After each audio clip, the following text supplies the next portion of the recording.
Kali ini kami akan membahas tentang Masjid Agung Banten. Sebelum mulai ke videonya, kita akan perkenalkan diri terlebih dahulu. Saya Novianti, absen 26. Saya Elvirosa, absen 13. Saya Fika Kisahadian, absen nggak tahu. Saya Nini Munawaroh. Kita masuk ke agenda.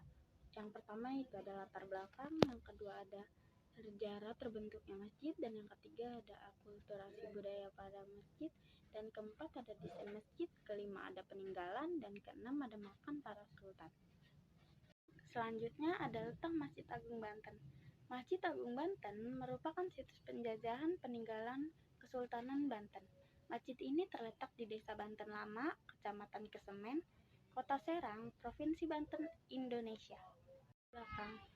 Masjid Agung Banten didirikan pada 1566 Masehi ketika Maulana Hasanuddin menjabat sebagai Sultan Banten pertama pada 1552 hingga 1570.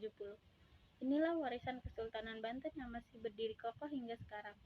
Sebagaimana masjid-masjid lain di Nusantara, Masjid Agung Banten berdena segi empat dengan rancangan bangunan yang Masjid Agung Banten ini pertama kali didirikan pada masa pemerintahan Sultan Maulana Hasanuddin. Pembangunan kemudian dilanjutkan oleh putranya yang bernama Sultan Maulana Yusuf yang menjadi raja kedua di Kesultanan Banten. Pada periode ini, Masjid Agung Banten dibangun dengan gaya Jawa, sebuah pawastren atau ruang untuk sholat wanita yang berada di samping, kemudian ditambahkan pada masa pemerintahan raja ketiga, yaitu Maulana Muhammad pada tahun 1580 sampai 1596. Kemudian sejarah pendirian Masjid Agung Banten berawal dari instruksi Sunan Gunung Jati kepada anaknya Hasanuddin. Konon, Sunan Gunung Jati ini memerintahkan kepada Hasanuddin untuk mencari tempat yang masih suci sebagai tempat pembangunan kerajaan Banten. Sejarah berdirinya Masjid Agung Banten juga diawali oleh adanya cita-cita Sultan Maulana Hasanuddin untuk memiliki sarana pusat penyebaran agama Islam ke seluruh wilayah Banten yang pada saat itu mayoritasnya kebanyakan beragama Hindu. Kulturasi masjid dari Masjid Agung Banten yaitu sisi menarik dari bangunan utama yang memiliki atap tingkat 5 seperti pagoda Cina.